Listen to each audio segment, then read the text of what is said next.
Joe talks about Joe. And now, your host, Joe Slepsky. Hey everybody, it's me, your host, Joe Slepsky, and welcome back to Joe on Joe. This is the only podcast where I cover every episode of the Sunbow cartoon, DIC, even Extreme, and every issue of the Marvel Real American Hero comic book, page by page, panel by panel. And this week, it's another episode of our new format of You on Joe. You, the G.I. Joe fan who loves America's Fighting Force. You're the star of the show and your specific absolute favorite aspect of the G.I. Joe universe. Some of you love the cartoons, some love the comics, some love the coloring books, some love the action figures. But everything, anything, whatever it is specifically that you love about G.I. Joe, it's up for discussion here on You on Joe. If you want to participate and be a guest, please reach out to me on social media at Facebook, Twitter, Instagram at Joe on Joe Pod. Send me an email to joeonjoepod@gmail.com. Let me know what topic you want to cover. The more specific, the better. And act fast because some of the popular topics are filling up fast.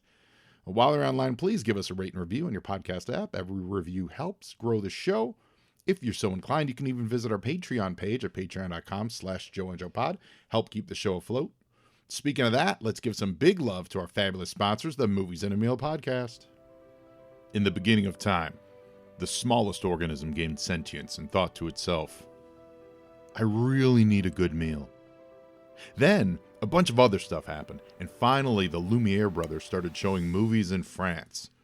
This was all the inspiration that fellow broadcasters Brad, Keith, and Ben needed to combine these two primal needs into the Movies in a Meal podcast. The Movies in a Meal is one of the most casual and relaxing film talk podcasts you could ever listen to. These three friends enjoy a good meal together while talking all about the movies. And not just reviews, they do favorite lists, comparison discussions, genre talks, anything and everything that you can think of. They've even broken their solemn promise inherent in the name and branched out into TV talk. So I love the variety of films they bring to the table. They cover new releases, classics, cult films, often in one episode. It's really a delight to listen to, and it has something for every movie fan out there to enjoy. So if you're looking to grow your podcast library, if you eat meals, and if you've ever seen a movie, then you should give Ben, Keith, and Brad a listen and subscribe to the Movies in a Meal podcast. They've been a great sponsor to this show. I love the Movies in a Meal podcast, and I'd like all of you to love them too. This week on You on Joe, we are discussing an absolute top 10 issue of the G.I. Joe Real American Hero comic book, G.I. Joe number 50. Listener and Instagram G.I. Joe presence agent Chuckles reached out to me, and he put his stamp on this specific issue. Listen in today, and you're going to learn why it means so much to him and why it should mean so much to you. Released in late winter, early spring of 1986, with a cover date of August 1986, G.I. Joe 50 worked as both a closing chapter and a springboard for multiple storylines. Leading up to this issue, Ripcord had been held hostage by the Dreadnoks in Springfield. Dr. Mindbender had just created Serpentor from legendary DNA. Storm Shadow had been shot dead on the beach by the Baroness. And the Joes had finally located exactly where Springfield was located within the United States. And if that wasn't enough to cover in one oversized anniversary issue, they also used issue number 50 to launch the inaugural Special Mission series, which would go on to publish grittier, one-and-done Joe adventures for the next 2 years. So issue 50 has a whole lot going for it. It is more than just an anniversary number. It is a fantastic comic book. And it was not alone in being a great Marvel comic book on the stands that month. Alongside issue 50 sat Daredevil 233, which was the culmination of Frank Miller and David Mazzucchelli's legendary Born Again storyline. Captain America 320, where Scourge, the villain killer, was unmasked. Elektra Assassin number 1 hit the stands. Marvel Age number 41 was out, which featured that black and white photo of Stan Lee. That book would go on to become the most expensive issue of the entire Marvel Age promotional comic book. After Stan passed, that issue shot up in value. The Spider-Man graphic novel Hooky by legendary horror master Bernie Wrightson, that was released this month. The groundbreaking Squadron Supreme limited series was wrapping up with issue number 12. And just 1 month earlier, the X-Men had been introduced to one of their all-time enemies, Apocalypse, which was debuted in X Factor 6. So X Factor 7 was on the stands this month, and you're reeling from the introduction of Apocalypse. And not to be outdone, DC, while not as robust of a legendary output, they did probably put out one book that trumped all of them by Frank Miller, who was having a very busy month. Dark Knight Returns issue number 3, or actually technically Dark Knight number 3, Hunt the Dark Knight. That's actually the name of it. Everyone calls it Dark Knight Returns, but it's technically just called the Dark Knight. Anyway, I'm a stickler. This was a very big month for comic books, actually. And G.I. Joe 50 was by no small part a big part of that. So let's jump into our conversation and dig deep into the G.I. Joe Real American Hero issue number 50.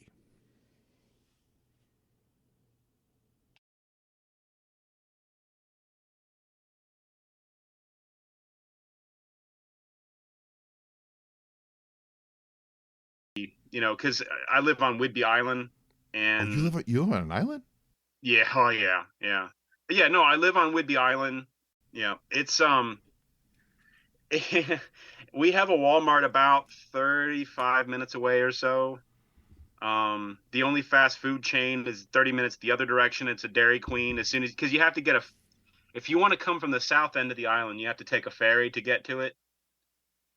You can get to the mainland by going north, but so you live in Snake Eyes Cabin. Basically, I live in the High Sierras. Yeah, it feels like a lot because there's a lot of goat trails. I don't know if you've ever seen a propane. They call them bobtail trucks. Okay. But I have to drive one of those through these little goat trails, sometimes backwards, sometimes up a hill, down a hill. Well, that's got to be harrowing. It can be, and when you consider that you're basically strapped to a bomb. Yeah. Yeah, it can be, but it's a lot of fun. I'm all by myself, particularly at the south end of this island where I don't hear from my company. I don't see anybody that works for my company outside of other drivers. Like my bosses, I haven't seen them in months. Wow, you're really living this, James. You're really living the Snake Eyes life. I really am. It's and I hear a lot of people, the fellow toy collectors, that they're like, oh, I went to Walmart, I went to Target, I went to 4 Targets today, and I didn't find any. Well, I don't. I went to Ace Hardware. They don't. They don't carry. They don't carry G.I. Joe. No. Yeah. So. Wow. Yeah. So you must I don't do the toy hunt anymore, but it's just as well for me. I'd rather just have it show up at my door anyway. Yeah, you must do it all online. I worked for Toys R Us for a long, long time, so I've had my share of buying toys in person. Now, during the height of what was the popular toy while you worked at Toys R Us? I worked at Toys R Us from 1997 until 2005? 2006? So we're talking. No. Much longer than that. I worked for 20 years. So. Whoa. Gosh. Yeah. My math is not great, but I worked there a long time. Basically, just when they repossessed the vending machine in the break room, that's when I decided I couldn't stay any longer. Oh yeah, well, it was. But so that was like Power of the Force era when you first started. That's right. That was the big. That was. Yeah. That's what drew me to Toys R Us because I was a burgeoning toy collector. I collected all the old stuff back in the day, but I was into the McFarlane Spawn figures, and Toys R Us often had them for clearance at $2.97. And holy cow! Like really? There was a zombie Spawn with a chainsaw hand. Yeah. And was it? No, it wasn't Angela. It was Tiffany, and that whole line was all for $3. And anyway, so I joined about Power of the Force, and we used to at school at U of I. We didn't always have access to a car, so occasionally we would get access to a car, and we would hustle over to Toys R Us to find those new Power of the Forces that were coming out, like 95, 96. And that was I think that was actually my first real experience of like toy hunting as a quote unquote adult. Because as a kid it was always whatever was on the shelf. Yeah.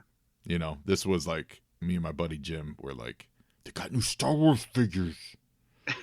And we would stalk this Toys R Us in Champaign, Illinois.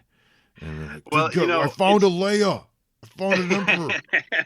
I threw it under the shelf. I'll go back and get it later. There's a Boba Fett over there. I think, if I recall correctly, the wave that was coming out was, I think Moff Tarkin was the hot figure. Did you I believe that's right. Did you order for the mail away? I did. I got the mail away. I kept all of those. I kept all those early. I got pretty much all of the early ones for the first few years through Phantom Menace, and then did nothing with them until about 2006 and sold all of them for probably 75% of what I paid for them. Oh gosh, yeah. If not 50%. Yeah, but I feel like they're starting to come back around now. They are. I don't have any of them anymore, Yeah. but I used to have all of them. It was a long game, and I chose not to play it. Yeah. Wise choice. Right, but if you really There's better things out there. Yeah, if you really played the long game and held on them for 25 years, not even joking, they are now like $15 a piece or $10 a piece. Yeah. So, kudos to you, stalwarts, who held on to it. I had a mortgage to pay in 2007. Well, it was so easy working there. It was so easy to make bad decisions. Oh my God! I remember I was going to University of Oklahoma at the time, and this line of Speed Racer figures came in, and I don't recall who made them, but it was one of the first ones. They even did the car and everything, and I bought Pops, and I bought the girl. I don't even know the character. Oh, let me just say this: I don't even know the characters, but I bought them all. Spritle and Chim Chim, and I think they came with the car. Yeah. And then Speed Racer and Racer X, and I get home and I tear them all open. I'm like, I don't even like Speed Racer. Why did I get these? I bought the entire line. I opened them. It wasn't like I was going to invest in them and try to flip them or anything, which was against Toys R Us rules. But people did it anyway. Oh, but that's wait. This they is have pre-eBay they had rules against that. Oh yeah, you had to sign something that you weren't going to resell. Wow. That you weren't going to abuse your discount and make money on things. That's wild, because that's all. I mean, that's all I've. Yeah, that's all. The only stories I've ever heard is 100% that. My mom used to, when in the mid '80s, she knew someone who knew somebody who would sell Cabbage Patch dolls out the back door. Wow. Like that Nice. was like she bought some of my sister's Cabbage Patch dolls not the right way. Like it was someone who worked there, who met people in the alley behind the Toys R Us and sold my mother and her lady friends Cabbage Patch dolls. That's so funny. No wonder they went under. Jeez. Now the other question I had about working at Toys R Us: did you have a shirt like Vince in The Color of Money that just said James? No. When I got there, the uniform was whatever kind of shirt you wanted, a collared shirt, and then they gave you a vest. Or no, a smock. It was a smock. It wasn't even a vest. And then you got this big white plastic name tag that you would use the name maker, the click it, and it click out your name, and then stick it on there. And then they went from that to a blue shirt that had a giraffe, the Jeffrey picture on the back. I guess the 2000 rebranding Jeffrey, right? That's probably what he was. Got it. And that giraffe logo on the back would suck up all the heat. And so, because, none of the air conditioners ever worked. And there'd be a white sweat ring around everybody's giraffe picture on the back of their shirts. So funny and gross and funny and hilarious. Yeah, and then they left that to go to... Was that red shirts? I don't know. And then eventually we started wearing red shirts, so I couldn't even go to Target after work because then I'd look just like a Target employee. That was just their way of like trying to downsize, but without wanting to downsize. They were like red shirts, like the Star Trek show. They're like, okay, if we put everyone in red shirts, once a quarter, someone will leave. Well, James, I'm real excited to have you on the show, man. I'm excited to be here. I'm super pumped. This is the Tonight Show of G.I. Joe podcast media. Media. Whoa, that is high praise indeed, man. I will take it. I will take it. Yes. I mean, you're Agent Chuckles online. I do more on Instagram. Yep, I'm Agent Chuckles 9 on Instagram. Got it. Agent Chuckles and then the number 9. I love it. And you reached out because you wanted to talk about G.I. Joe issue number 50. Yes. And I was giant-sized issue. Giant size. I was so excited when you said that, because that is exactly what my vision was for you on Joe. It was to get real specific and someone go, man, I just love this single issue of not just love, but this one issue. That's what I want to talk about. And that's really what we're getting into with you on Joe. We're getting into real nitty gritties and saying this one thing is awesome. So before we dig into the issue, you tell me, broad strokes, why issue 50? What about it? What about it made you want to reach out and get on the air? Well, this was my first issue of the comic book ever. So this came out in '86. So I'd have been 10 years old. I found it at a cash and carry, and which is I guess the chain of grocery stores. Along Shout the out East to the Coast. cash and carry. Yeah, and I'd seen the commercials, but I don't think I ever put it together that it would have been anything I would have been interested in, the comic books. I had comic books. I had the Beagle Boys, and I had a couple Supermans and Spider-Mans and that sort of thing. I had the anti-smoking comics that came out at the time, and the Captain America versus the asthma monster. It had Storm, it had Spider-Man and Power Man. Yeah. Yeah. No, it was them. I think it's them fighting the asthma monster. There's one of them. Yes, I absolutely know the comic you're talking about. Yeah, it's great. Yeah, I had some books, but it never clicked that, hey, you should check these out. So I don't know what it was, but something about this issue reached out to me, and I don't know, if you want a broad stroke, I'd say in general it encompasses everything that I love about G.I. Joe in one giant-sized issue. So true. I'll tell you what drew your eyes. This cover is baller. Oh yeah, Mike Zeck, John Beatty on inks. This cover says a lot, even if you're not familiar with the show, like with the show or with the cartoon, with any of the characters, right? So it's got Flint. Yeah. We all know it's Flint, but even if you don't know it's Flint, it's just a good-looking dude in a beret with a shotgun. Yeah. And then I'm assuming who do we think's driving that? Is that Steeler? It's got to be Heavy Metal. Heavy Metal, think. Yeah. So, but they're driving. It looks like some of the concept, some of the art was sort of like left up to the designer, because Hawk doesn't quite look right, Heavy Metal doesn't quite look right. They're cool, and they look great. And this tank looks like it's part Mauler, part Armadillo.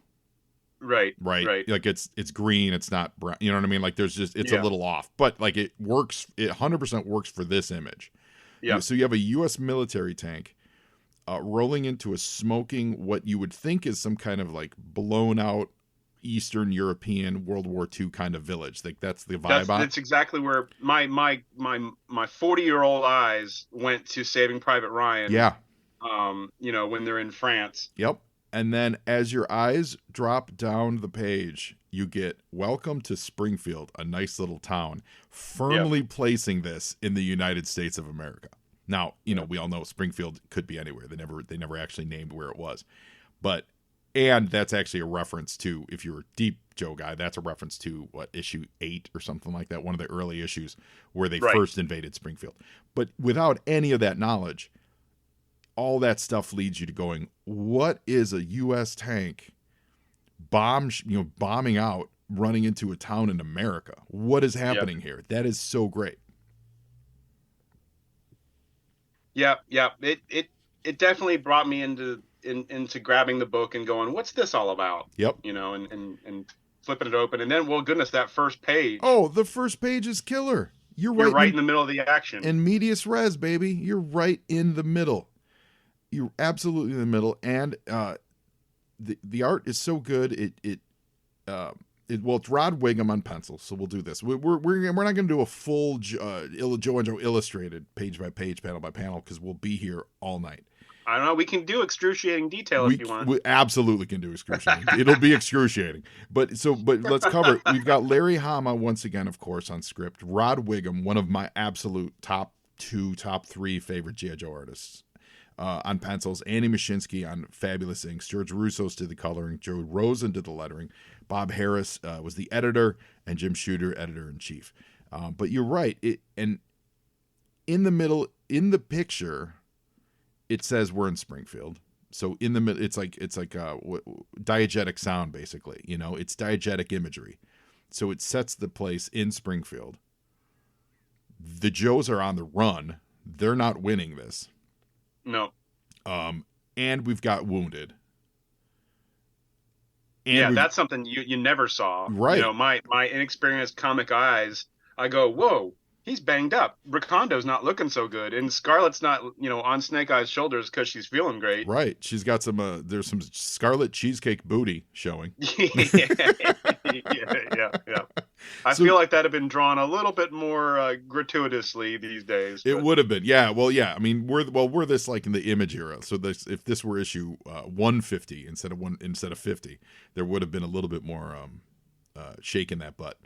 But Yeah. but it's great. It is a great way to open it, and it's just such a simple title, The Battle of Springfield. It tells you exactly what you need. It's great. It's absolutely great.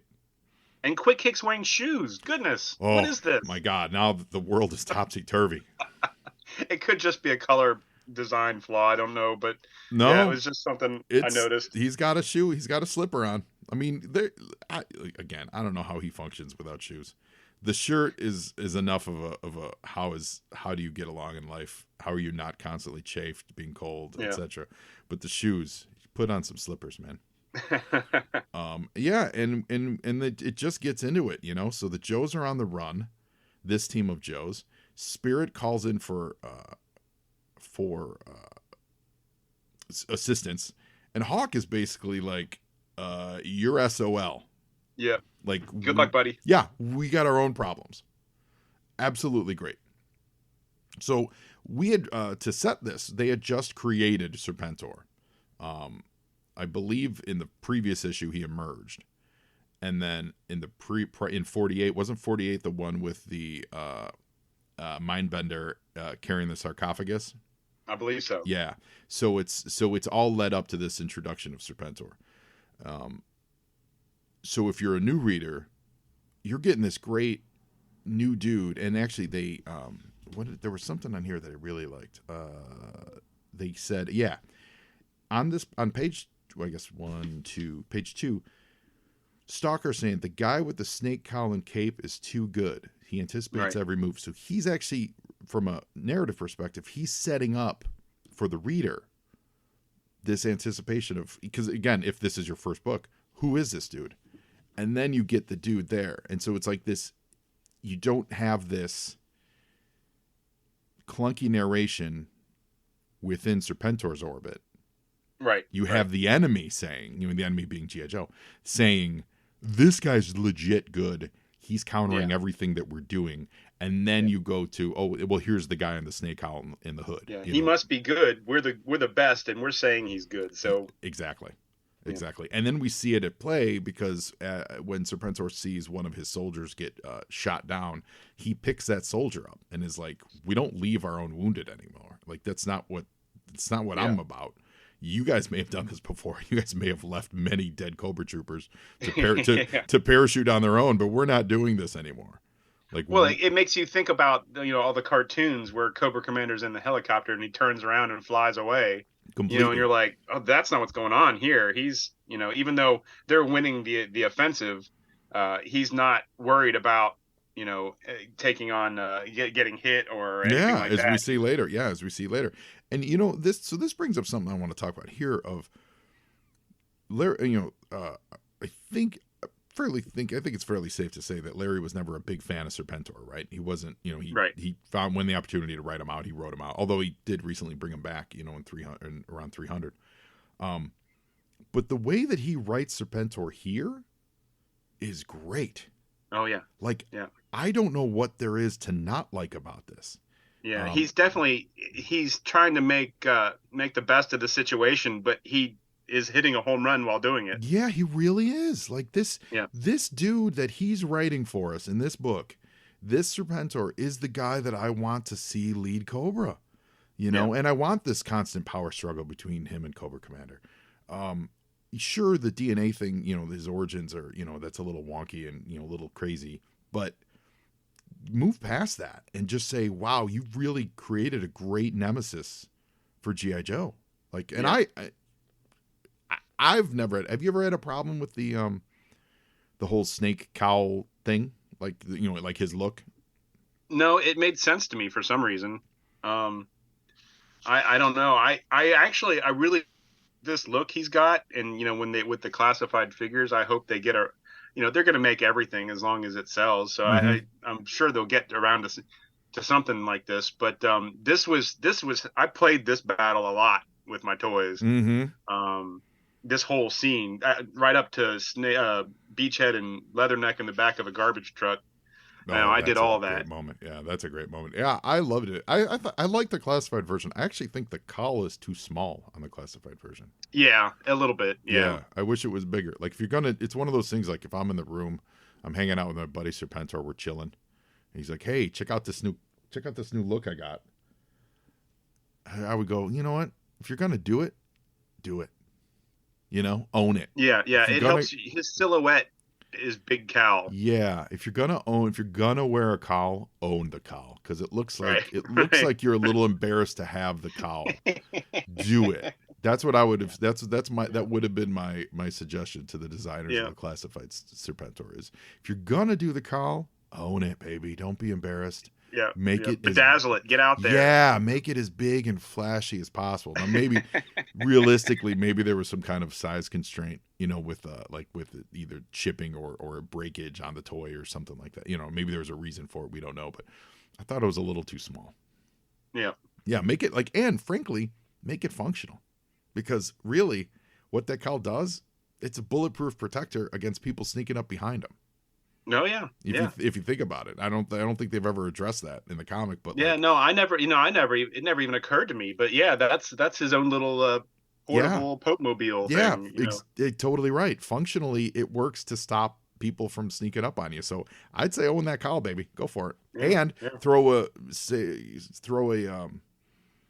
like a Batman-esque bulletproof like cape. You know, make his cape like that, not looking like Batman, but you know what I mean. Make it like a Kevlar kind of cape. Then you got a real dude who's really hard to hit, unless you're facing him from the front, which you work into his character, being like, you know, you face me one-on-one, we'll go. Like you want to come for the throne, come at me. But don't, he's not afraid to get shot at with no shirt on. Yeah, you know, put him in some gear. Exactly. Yeah. Don't try to sneak up on me because you're a punk. The other thing I like starts on the next page of this, and tell me if you agree, is then we just get these great insights into the people of Springfield. So when I was obsessed with the file cards. I memorized them all. You know, my dad, who was in the military, would quiz me on them. That's just what I did. And when I saw this page, you know, when you think about the Crimson Guard's file card that your next door neighbor could have the red suit in his closet. Yeah.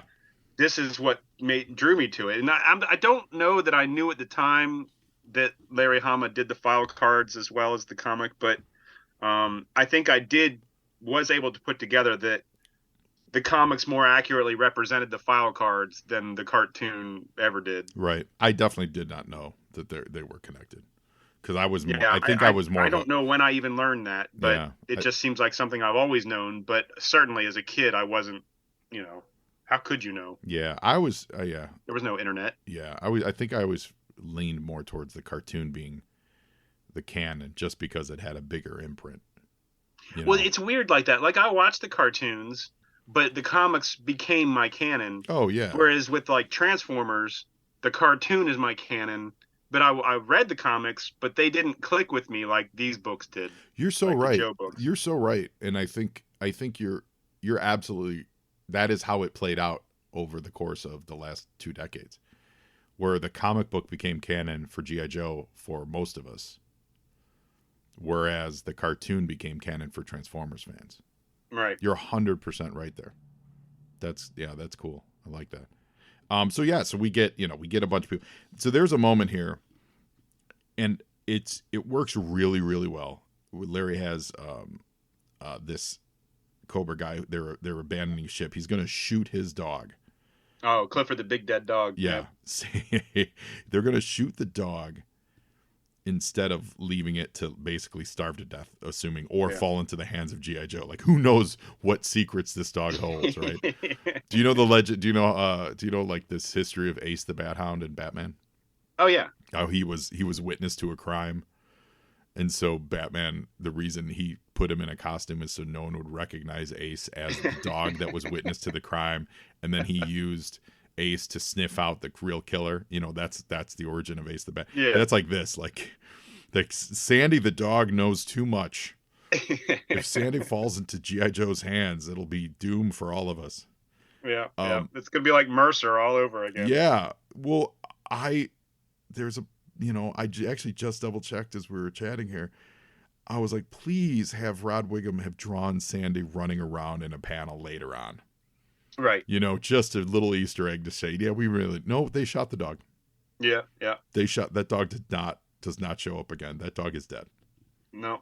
Yeah. He's So they're all evacuating to the Springfield High School. But what's cool here is Larry doesn't overtly say that's what they're doing. They're gathering. I mean, he says they're evacuating, and he says they're going to the high school, but it's never spelled out. And he does this a lot in his storytelling, where he doesn't spoon feed you exactly what's happening first. He'll lay it out as it progresses, and so it keeps you, as a comic book reader, it keeps you turning the page, because we look at it and we see high school. Okay, high school. It's a good gathering place, local gathering place, but like you don't think of immediately that would be a place to evac, right? You think of airports, which is exactly what G.I. Joe is doing. right. Serpentor's on the street. The Joes are attacking the airport, which leads us to go, okay, yeah, they're going to lock the airport down. And we do have Hawk. It is in his, it's a bomber jacket, but it's not the bomber jacket. He is a little off model. And I wonder if that was maybe a verbal description that they were given of the figure. Yeah.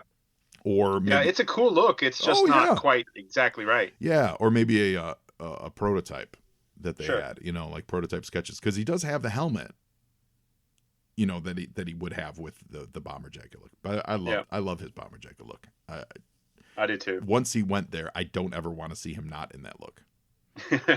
Right. And Larry does a great job here of bringing back old Joe. So we've got heavy metal, and you're right, it was heavy metal on the cover. We got heavy metal, we've got rock and roll. It's like it's battles like this that it is time to bring out the old guys. Yeah, all hands on deck. Yeah, and if that's not enough for you, we also have the subplot going of Ripcord and Storm Shadow and the Dreadnoks. Yeah, this was very confusing to me as my first Joe book. Mm-hmm. Are they buddies? Did they tag out and swap places? Is this Freaky Friday? Right.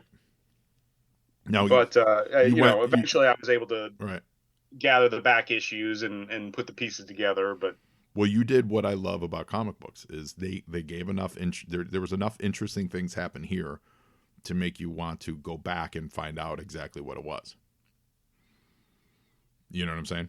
Yeah. I was rereading this issue in preparation for this. There's the bit with Storm Shadows. I guess I'm going a little ahead here, but he starts saying, "I remember the." He's having Serpentor flat. They don't ever address that again, do they? Never bring it up. I was going to talk about that as well. I agree. He drops it, and I think it's such a missed opportunity. Yeah. Maybe, it is still technically the same continuity. Maybe that's something they can address with whoever picks up the title now, though. It's a long time ago. But yeah, you're right. It was such a great idea that he had in this issue to kind of backflow those memories. So listeners, if you're not familiar, when they were building Serpentor with all the recombinant DNA of all these great military leaders, Storm Shadow had been shot and killed on the beach by the Baroness. So Dr. Mindbender was like, well, I'm not going to let that good juicy, fresh DNA go to waste. Storm Shadow's a pretty great fighter. Let's throw him in the mix. So they literally threw his recently dead body into this DNA vat. And that's apparently what brought him back to life. And in the process that we see here in this comic, it backflowed those DNA memories, we'll call them, into Storm Shadow. But then it never gets brought up again. Mm-hmm.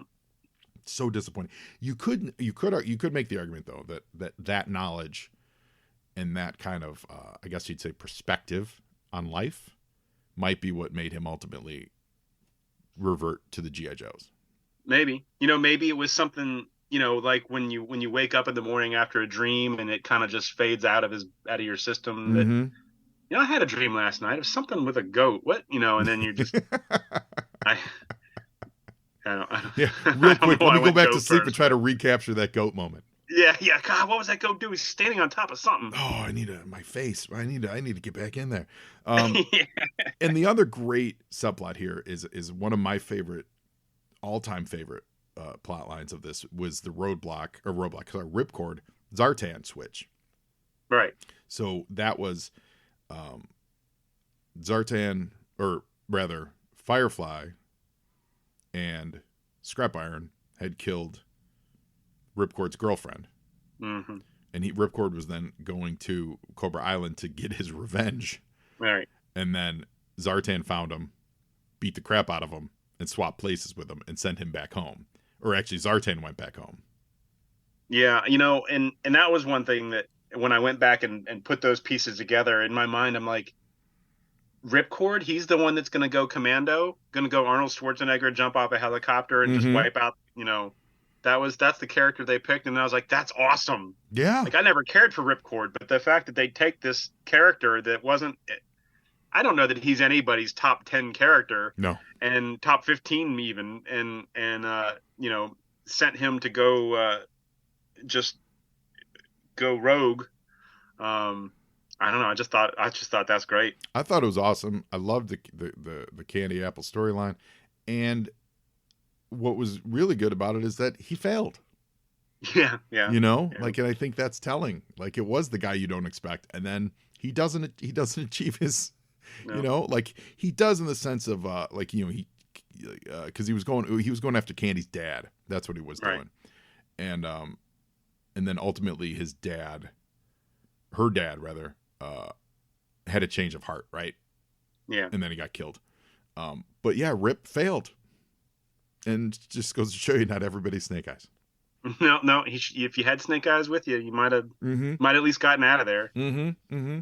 So we check in on Destro and the Baroness. They're at the high school, kind of corralling everybody. We just get more, it's just more data about like where they all stand, and this is the height of, and probably really the end days of, that Shakespearean level court of vermin that would hang out with Cobra Commander. Like we're like a royal court of bad dudes. Right. After this era, really shortly after this, it actually probably ends when they go into the pit and the pit collapses on them, and then Destro and Cobra Commander have, that storyline. Yeah. This is the height of that court intrigue thing where they're all jockeying for position, very melodrama, who's romancing who, I can't love you because that all stuff, which I've always loved about these first 50 issues. We then see Serpentor get shot, and hey, real bullets. Yeah, that's right. I was just like, wait, oh my gosh. Yeah. These aren't lasers. These Joes are shooting bullets. It's rat-a-tat-tat. It's not zwack or, fwap. It is rat-a-tat-tat. There's real bullets flying. Yeah, and then he's got his coronation moment here, pretty much, where they're just the troops are just at fever pitch. They can't take it anymore. Who is this guy? I'll follow you anywhere. So good. So good. He staunches it with a hot knife straight out of Rambo. Yep. Well, this is they put this picture, or they referenced this picture on his classified artwork. Yeah, they do. Yep. It's a great moment. It really is. It's just really a great moment. And the Joes, they steal a garbage truck, which makes love the tactical garbage truck. It makes total sense. Yep. It is an urban assault vehicle. It's heavily armored. Yeah. I feel like half the vehicles the A-Team reworked on their show were garbage trucks. Yeah. And then Beachhead stinks anyway, so he might as well sit in the back. Well, underneath that mask, he's got nose filters. He doesn't tell you that. He has nose filters. And it's the next page is where we get Storm Shadow doing the there you go. I have the memories of a dead man. They're cold and dark, like black. It's awesome. And it is a shame that the little skull in his eye. Yes. Ooh. It is a real shame that it just got dropped. Excuse me. I would have liked if they'd have. I don't know. things got with the whole Ninja Force and all that. If he was still talking like a dead guy back then, it might have been unusual, but Well, unusual, but work it through.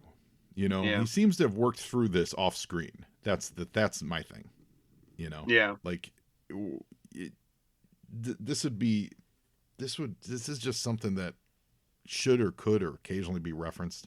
Yeah, I mean Ninja Force, I think a lot of us agree went a little too far to this day even. But and it's that when the Joes hit the museum, which is where all those DNA tanks were actually being, like undercover being used, so they rescue Ripcord. And I think earlier we misspoke. Candy's dad put Ripcord in the fire bat, dressed as Zartan, and sent him to Springfield. Oh, The Joes thought they were rescuing Ripcord, and they took Zartan in with them. That's what happened.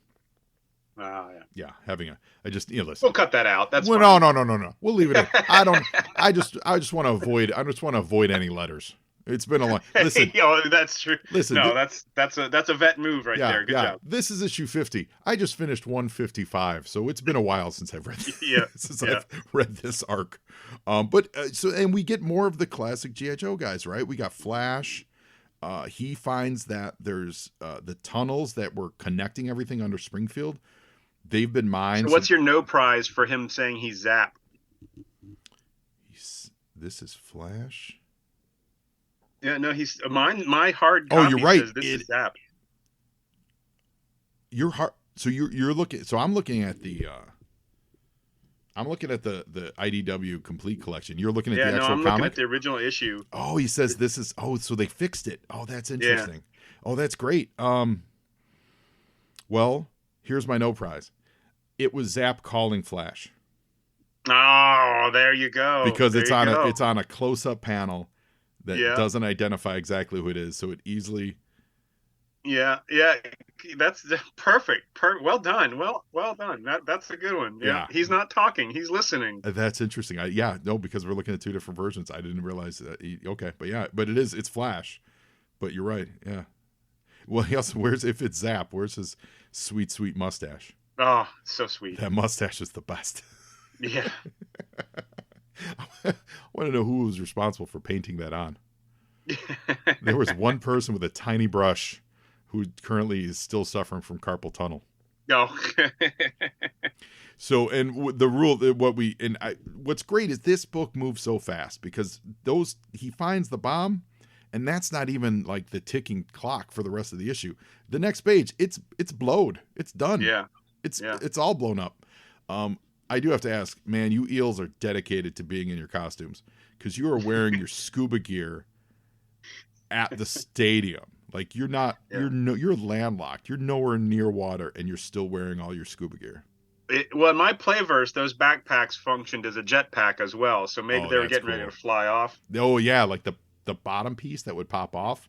That could be either underwater jetpack or air jetpack. That's smart. I like that. So the bombs, the explosions go, and we see an overhead shot via like a fang that this whole network of tunnels has now collapsed and cascaded. Really nice bit of same page foreshadowing, but and they didn't make the explosion in the shape of a snake. So yeah, you're right, they did. They could have done the whole like the crow with the outline of the crow. That's true. But it's nice because you could have easily just put the camera in the sky, right, and shown the detonation. But this added layer of the Cobra Trooper saying, I want detonation confirmation from an observer in a Fang helicopter. You then get to the final panel of the page, and it makes it a more interesting panel. Right. To see the Fang flying overhead, and we see the detonation, right? You didn't need that Fang to show, readers don't question where a camera comes from, right? Right. In a comic, it's just that's what you're choosing to show. So Larry's choice to have it just makes it a more interesting panel, which is awesome. Well, and I like you see the Cobra troopers are working together, they're governing themselves. It's not just the faced characters that give orders. Yep. There's a hierarchy, and I know that there's Cobra officers and all that, but you don't often see them working without a face character telling them what to do. True. And so you've got this guy here, he seems to know what he's doing, and Yeah, I like that. I just dig that. This is how they earn their vacation, their monthly magazine, Right. their They're paid vacations on their Rocket paid Beach. vacations, their bonuses, their entertainment channels, all that deep cover infrastructure. It doesn't make itself. It makes it, Yeah. you have hardworking, smart, go-getter soldiers. So we're at the stadium. This is the high school stadium now. And that's when we see the real plan was. The evacuation was taking place at the high school. All the helicopters are coming up from an underground bunker, very much like the pit, or Xavier's School for Gifted Youngsters kind of a thing. So all these choppers, which I always lament that they never named those big dragon-looking helicopters. Oh yeah. There should have been a dope code name for this, because they use them all the time. Yeah. And they just refer to them as helicopters. I think like if you Google it, someone will say that they got Aspids or something. Isn't that something. what Yeah, something like that. But they're never used. It's never used in the books. Yeah. They just say Cobra helicopters. Meanwhile, the Joes who were at the airport, they're getting assaulted by some his tanks and what's the stingers? His tanks and stingers. Stinger. And it's in the dark, so it's nighttime, so it's in the dark, right? So there's fire is illuminating it, the headlights are blinding them, etc., so on and so forth. There's the roar of the engines, the lights, all the lights go dark, and when they come back up, nothing. So the Joes don't know where they went. Then they rev up again, and the Joes blow them to hell, and then nothing. And they realize they've been had. All those stingers and hisses were empty. Like they were driven up, and then they basically put bricks on the gas pedal, kind of a thing. And as they're realizing this, Shipwreck shows up for one panel. God bless you, Shipwreck. I love Shipwreck so much. Yeah. And he shoots a flare, making absolute good use of his toy gun. Yeah, the pirate pistol. Yeah, because that pirate pistol has to be like for a flare, because he's not reloading that to shoot. You know what I mean? He's not Flint doing. Give me 5 minutes while I reload my pistol. Hold on, let me chew off a piece of it's been a while. let me load my ball and powder. Yeah, the powder, the ball. Yeah, give me a second. I'll be right with you. So so that's a flare gun, and he uses it, which is great. And it illuminates that all these helicopters are taking off, which leads us to an amazing panel. Something out of the movie Red Dawn, right?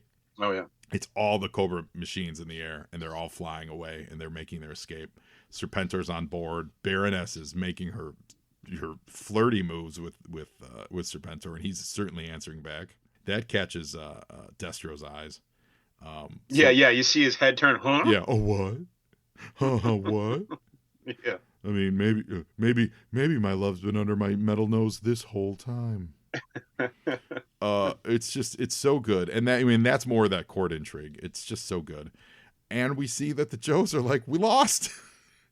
What a great, you lost. It's issue 50. Yeah. It's issue 50 of your own comic book. Most issue 50s are they're like, they're celebratory. They're, like those anniversary issues. They're like, we did it. We culminated, blah, blah, blah. It's great. Like the Joes absolutely lost. And then we see the Cobra Commander's a little worried about Serpentor showing up. And here we go. The character find of the 1986. Yeah. Yeah. Another standout point for me is Zorana has always been a favorite of mine. Yep. Yeah. Now, why do you think? And her evolution in these books is just, she goes from this, gutter punk to, darn near second in command of Cobra for a little while, Absolutely. Yeah, she's great. Why do you think that she took hold and Xandar never did? Well, there's a lot of guys there's a lot of guys already. You know, it's already kind of a sausage party. It's true. And the LPR is terrible with Cobra. That's the links to Patty ratio. Yeah. The LPR with Cobra is terrible. Yeah, and you know, and she when you read her file card, she's sort of you know, she's kind of like a bad girl, Lady J. You know, she is a bad girl, Lady J. Yeah, I've never put that together. Like, you know, we know that she's a disguised person, and we know Lady J. Yeah, I've never really put that together. She's totally a bad girl, Lady J. Yeah, and I like the bad girls. So yeah, I think a lot of people do. Yeah, no, it's true. And to be fair, in the comic, they never really explored Xandar all that much. You know, like his profile was that he, quote, blends into the background. So whenever they used him, it was kind of as a joke. You know. No, I mean Xandar, he's killing it. You read his file card, and he's doing everything that it says. He's in the background of everything. Yeah. Hardly does, you know. You never notice him. He's living his best life. It's just a life no one wants. That's right. That's right. Yeah. Oh man! And as you said, it's a double-sized issue, an oversized issue rather. So because we also get a tease for special missions. Now, This special mission was amazing to me. This was this special mission on its own got me into you know, other things that would come along, like the comic series, the Nam. Mm-hmm. Like I don't know why, but it was just the more real, like the special missions for me sometimes were more realistic. They were, and exactly that got me into, you know, I didn't seek out all the military comics, but you know, I knew the Nam had some Larry Hama connection, and I think at some point anyway. And so I got into that a little bit. And then the TV show Tour of Duty was big. And then around that time is when I got the back issues for to reveal Snake Eyes and Stalker's history with Storm Shadow. And, you know, then Tour of Duty just became a whole new thing when I'd watch that show. You know, I'm putting Stalker in there and Storm Shadow in there. And it was 87 was just unlocked a lot for me. Yeah. I think you're spot on, man. And we won't go through the special mission a little page by page, but just to briefly overview it, it's the one where Stalker and Duke are on the ground fighting a version or a piece of this terrorist cell that has taken over a jet plane, and Beachhead, Lady J, and is it just Beachhead and Lady J that get on the plane? They sneak onto the plane. Yeah, Lady itself. J was a stewardess. Beachhead was underneath in the seats. Yeah, and they sneak onto the actual plane that's being held, you know, being taken hostage, and they have to worm their way into it, you know, into stopping the plane, saving the passengers. While Duke... Flint was in there too. Oh, okay, yeah. Well, is it Duke or Hawk? It's Hawk, actually. Yeah, it's Hawk. I think I said Duke. I always get my Dukes and Hawks, but yeah, it's Hawk. It's Hawk and Stalker. You know, everyone's working towards figuring out this problem and stopping this situation together. Yeah. Yeah, there's Flint. Yeah, you're absolutely right. And it's great. It takes its time. I think that's what's so different about this versus, you know, because the Joe cast had gotten so big and there were so many subplots that by doing the special missions, Larry could take his time on these missions and just show progression of this is how it would go down, you know? Yeah. This is how they they were on an airplane. This wasn't like a several day mission. Yep. And, you know, it like you said, it takes its time. You see everything they're doing to sneak aboard the plane and yeah, God. And then all the people, not, you know, I don't want everyone to die, but goodness, all the people that were killed, this was just like, what is this comic to me? You know, yeah. What am I looking at? It was more here? real. It was more real, yeah. And it welcomed back the great Herb Trimpe to the pages, you know. And Herb's pencils bring a little more realism to it.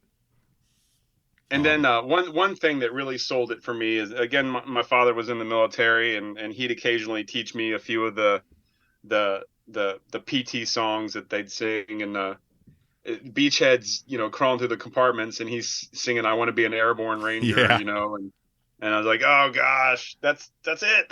You know? No, you're absolutely right. I was always As someone, even, you know, as I was a tall kid and, you know, I'm a big man, as an adult, I was always like, how is it they get so much leg room when Beachhead pops up? Or is it when Beachhead is there, I'm looking at it right now. Beachhead is squatted in the chess aisle of the two guys playing chess. That is something that will never happen. There is so much room there. That is an impossibility. But it's great. It is great, and it also gives Larry a chance to spotlight people other than Cobra. You know, villains or, you know, enemies other than Cobra. I do think that large woman from the San Francisco, that stalker and Hawkeye. Yeah. I think she grew up and went on to live in Gotham City and got Nazi tattoos on her breasts. I think the future of her, that's her future. I think she and Baroness probably grew up together, and that this is the path that she took. Interesting. I like that. And, I like that. That's kind of how I picked, because didn't it turn out that she was wealthy and yeah. It's got that Patty Hearst. It's a whole That's right. Yeah, it's a whole Patty Hearst vibe that Larry's playing with here. Yep. Yeah. Step right in, lard bucket. Yeah. And there's a little cheesecake here with Lady J changing into and you see a little booty and panty, like like, you know, Herb Trimpe doing the cheesecake. Obviously, as a kid, I'm drawn to the song. I don't even see the underwear. Yep. I saw the underwear. Yeah. Oh man, well, James, I mean, so that's the issue. It's so good. How many times do you think you've read this comic? You know. Oh, I know. I poured over it so many. I couldn't even count. It would be open while I was playing. You know, with the figures to. You know, there'd be a point where I'd go on my own because I didn't have all the figures. You know, so I'd have to sub in different people, and you know, it'd make it less fun. But that opening shot running through the streets, I didn't have Scarlet, so that probably was Lady J. But I've so many times I've read this book. Yeah, so many times. It's awesome. It's really great. Any final thoughts on it before we wrap it up? You know, I could talk about it for another half hour or so probably, but no, I think it's it just, like I said, it has everything in it. You've got some sci-fi, you've got a little bit of ninja, you've got the Cobra hierarchy stuff, you've got, you know, U.S. tanks, you know, rolling through a city. You know, you got new characters. There's so much in it, you know, and I think it's really a great example. Certainly it got me into seeking out more books, and eventually getting a subscription. This book did its job. Oh, man, I couldn't agree more. I could not agree more. I think for everything we've talked about, it's just spot on. This was awesome. Well, James, Agent Chuckles, thank you for joining me on You and Joe, man. This has been absolutely fantastic. It's been my pleasure. I've really enjoyed it. Thank you for having me. You got it. Well, now you know more about Joe, and Joeing is half the battle.